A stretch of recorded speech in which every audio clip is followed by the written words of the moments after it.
এভাবে একবার ডিমের তরকারিটা রান্না করে খেয়ে দেখেন ভাই, বিশ্বাস করেন মিনিমাম আপনি 2 থেকে 3 প্লেট ভাত খেতে পারবেন এই ডিমের তরকারিটা দিয়ে। তো কিভাবে করে এই ডিমের তরকারিটা আমরা রেস্টুরেন্টে রান্না করে থাকি আজ আপনাদের সাথে সবকিছুই A to Z শেয়ার করব। অনেক সময় দেখবেন বাসায় মাছ মাংস কোনো কিছুই ভালো লাগে না, তখন শর্টকাট ভাবে ডিমের তরকারিটা আপনিও চাইলে বাসায় রান্না করে নিতে পারেন।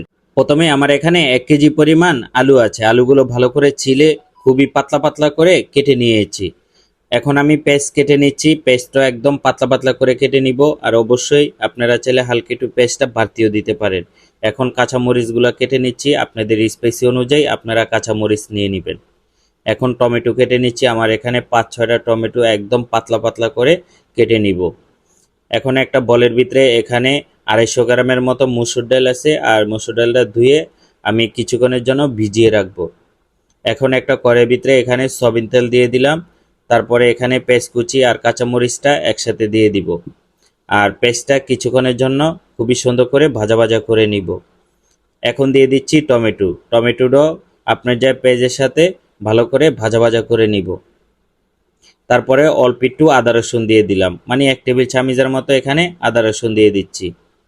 তারপরে আবারও ভাজা ভাজা করে নিলাম। এখন 1 টেবিল চামচের মতো এখানে হলুদের গুঁড়া দিয়ে দিলাম, 1 টেবিল চামচের মতো মরিচের গুঁড়া দিয়ে দিলাম। দেওয়ার পরে আবারও ভাজা ভাজা করে নিচ্ছি। আপনারা মশলাটা খুবই সুন্দর করে ভাজা ভাজা করে নেওয়ার চেষ্টা করবেন। এখন 1/2 টেবিল চামচের মতো জিরার গুঁড়া দিলাম, 1/2 টেবিল চামচের মতো ধনিয়ার গুঁড়া দিলাম, 1 টেবিল চামচের মতো এখানে লবণ দিয়ে দিলাম। এখন অল্প একটু পানি দিয়ে এই মশলাটা খুবই সুন্দর করে কষায় নিব। এখন আলুগুলো কড়াইয়ের ভিতরে দিয়ে দিলাম, তারপরে এখন ডালটাও দিয়ে দিব একসাথ করে। ডাল আর আলুটা আপনারা চাইলে একসাথ করেও ধুয়ে এখানে দিয়ে দিতে পারেন। তারপরে ডাল আর আলুটা আমি কিছুক্ষণের জন্য কষায় নিয়েছি। এখন দিয়ে দিব পানিটা আপনাদের পরিমাণ অনুযায়ী এখানে দিতে পারেন। আর পানিটা দেওয়ার সময় আপনারা বেশিও দিবেন না কমও দিবেন না। এখন ডিমটা খুবই সুন্দর করে আমি পোস্ট করে নিচ্ছি। আমার এখানে টোটাল 20টার পরিমাণ ডিম আমি এখানে পোস্ট করে নিব। এই তরকারিটা আমি কিছুক্ষণের জন্য রান্না করে নিয়েছি। এখন আমার সবগুলো ডিম পোস্ট হয়ে গেছে, আমার এখানে 20টার পরিমাণ ডিম আছে। এখন উপরে দিয়ে খুবই সুন্দর করে আমি ডিমগুলো দিয়ে দিচ্ছি। দেখেন ডিমটা যখন ঝোল খাবে তখন এই ডিমটা খেতে কত যে সুস্বাদু হয়, কত লোভনীয় হয় ভাই, বিশ্বাস করেন এভাবে একবার আপনি রান্না করে খেয়ে দেখেন, খুবই মজা খুবই মজা। আমরা রেস্টুরেন্টে প্রায় সময় স্টাফরা এভাবে করে ডিম রান্না করে খেয়ে থাকি।